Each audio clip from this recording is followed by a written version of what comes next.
Hi friends, welcome again in this video. After a long gap, we are going to discuss about adverb clause part second.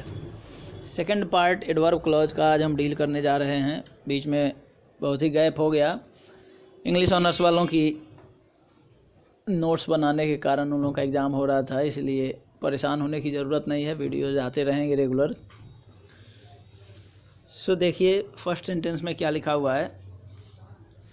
पिछले video में भी बताया गया था कि adverb clause का यूज़ क्या है, फंक्शन क्या है, और सेवरल टाइप्स के एडवर्ब क्लॉजेस के एग्जांपल्स दिए गए थे। और आज इस वीडियो में आपको मिलेगा adverb clause of minor, adverb clause of condition and adverb clause of contrast. Means विरोधाभास दिखाने वाले, कंडीशन शर्त दिखाने वाले, और जो ऊपर की 4-5 एग्जांपल्स दी गई है वो है आपका एडवर्ब क्लॉज ऑफ माइनर। तरीका बताएगा। देखिएगा फर्स्ट सेंटेंस में क्या लिखा है।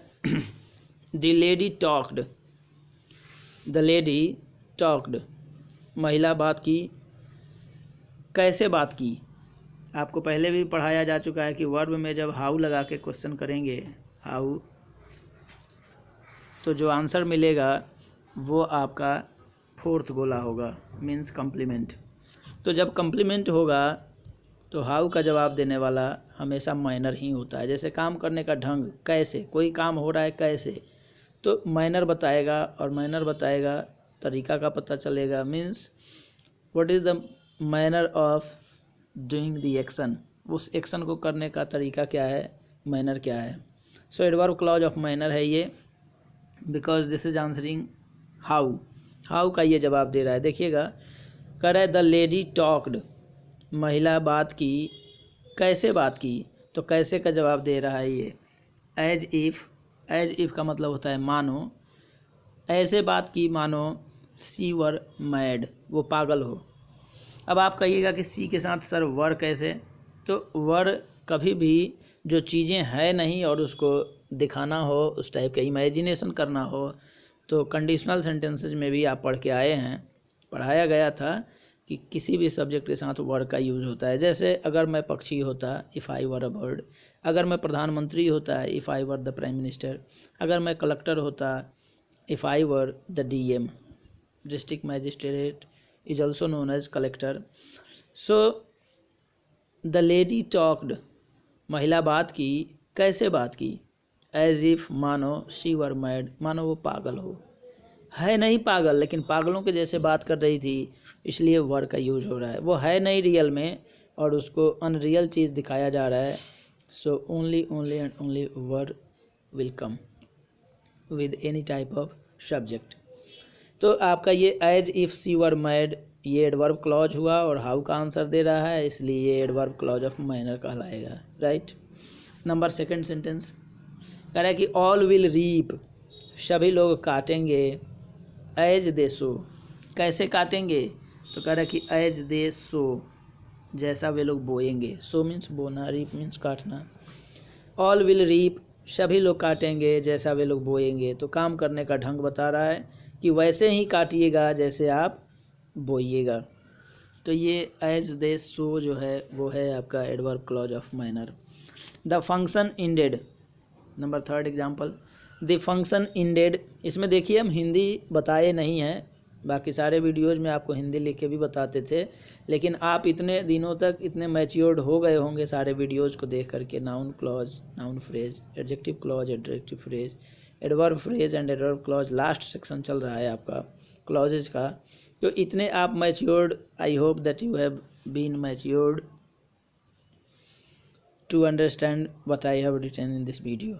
जो भी इस वीडियो में हमने लिखा है और जिक्र कर रहे हैं उसको आप समझने के लायक हो चुके हैं, ऐसी मेरी मानना है, ऐसा मेरा उम्मीद है।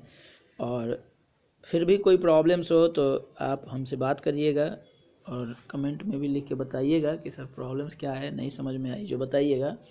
और इतने दिनों के लगातार परिश्रम के बाद भी अगर आप चीज़ों को समझ पा रहे हैं तो आपका कुछ लगता नहीं है। आप अपने स्टूडेंट्स, फ्रेंड्स जो भी होंगे उनके बीच में शेयर कर सकते हैं।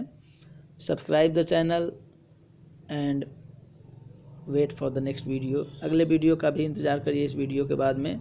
ताकि इस वीडियो के बाद में हम ऐसा बनाने जा रहे हैं जो आपका एब्सोल्यूट फ्रेज होगा, पैरेंथेटिकल क्लॉज होगा, केस ऑफ पोजीशन होगा, इन सारी चीज़ों का यूज़ न्यूज़पेपर्स में होता है। और दूसरी चीज़, जब आप पैसेज पढ़िएगा, जब आप PQRS अरेंजमेंट बनाइएगा, वहाँ भी इन सारी चीज़ों का जिक्र होगा। राइटिंग में इन सारी चीज़ों का मोस्ट इसेंशियल पार्ट होता है ये राइटिंग का। So please concentrate about what I am going to say in this video.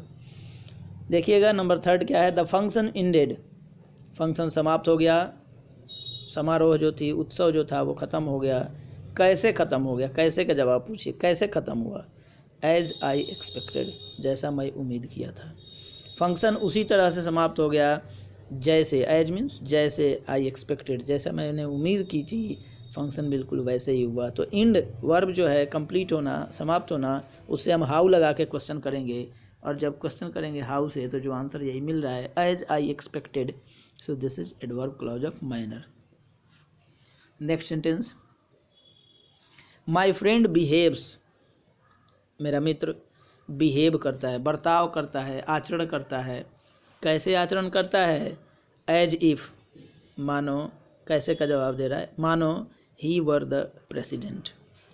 DEN के बाद T है, वो हिडन है, वहाँ दिख नहीं रहा है वीडियो में, कोई बात नहीं है। माई फ्रेंड बिहेव्स, मेरा मित्र बिहेव करता है, बर्ताव करता है, व्यवहार करता है। तो कैसे व्यवहार करता है? तो एज इफ़, मानो ही वर द प्रेसिडेंट, वो राष्ट्रपति हो, ऐसे बिहेव करता है। देखिए यहाँ भी ही के साथ क्या आया, वर आया, क्योंकि वो राष्ट्रपति है नहीं, ज़बरदस्ती उसको माना जा रहा है, उस टाइप का बताया जा रहा है, अनरियल कंडीशन क्रिएट किया जा रहा है। So in this condition only were will come with any type of subject. Next sentence क्या है, लीव ईट, लीव मीन्स छोड़ देना, ईट मने इसे छोड़ दो। कैसे छोड़ दो? तो एज इट इज, जैसे ये है, एज मीन्स जैसे, इट इज है, जैसे ये है वैसे ही इसे छोड़ दो। इसे छोड़ दो कैसे? As it is. So the underlined part is adverb clause of manner. देखिएगा नेक्स्ट,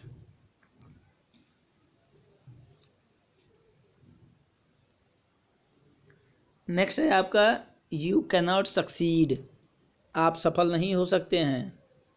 कब तक? अनलेस मीन्स होता है जब तक कि नहीं। अनलेस का मतलब क्या होता है, बहुत लोग इसकी मीनिंग नहीं समझ पाते हैं। और अनलेस नेगेटिव वर्ड है, और इसके आगे वाला जो क्लॉज है वो प्रेजेंट इंडेफिनिट में ही लिखा जाता है, और इसमें नेगेटिव वर्ड का यूज़ नहीं होता है। Why? Because unless is in itself a negative word.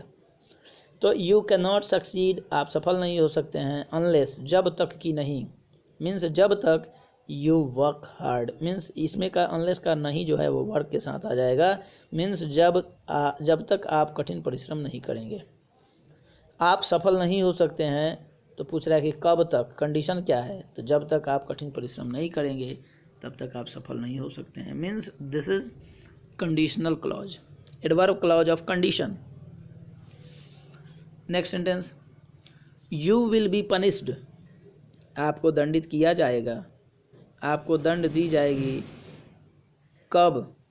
तो कह रहा है कि if you do not complete your work timely, यदि, कंडीशन है, कब आपको दंडित किया जाएगा? तो कह रहा है कि यदि, इफ़, यदि यू डू नॉट कंप्लीट, अगर आप नहीं करते हैं पूरा, योर वर्क, अपना काम, टाइमली, यदि आप समय से अपना पूरा काम कंप्लीट नहीं करते हैं, अगर आप समय से अपना काम पूरा नहीं कर पाते हैं, यू विल बी पनिश्ड। तो ये भी कंडीशन था, सो कंडीशनल क्लॉज ये भी माना जाएगा, या फिर adverb clause of condition, you can say this, right. Next है, if she wants to speak, if she wants, अगर वो चाहती है, टू स्पीक, बोलना इन इंग्लिश, अगर वो अंग्रेजी में बोलना चाहती है, कॉमा, तो बोले। इसको हम ऐसे भी लिख सकते हैं, स्पीक को पहले लिख दें ये उठा के पहले, और ये जो if she wants to speak इसको उठा के यहाँ लिख सकते हैं लास्ट में।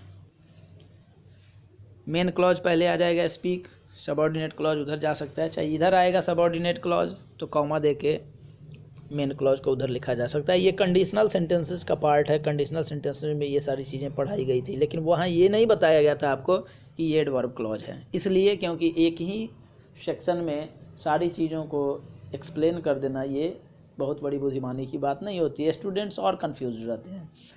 सो I decided at that time that I will clear all these things in clauses, in the part of clauses, in the videos of clauses, right?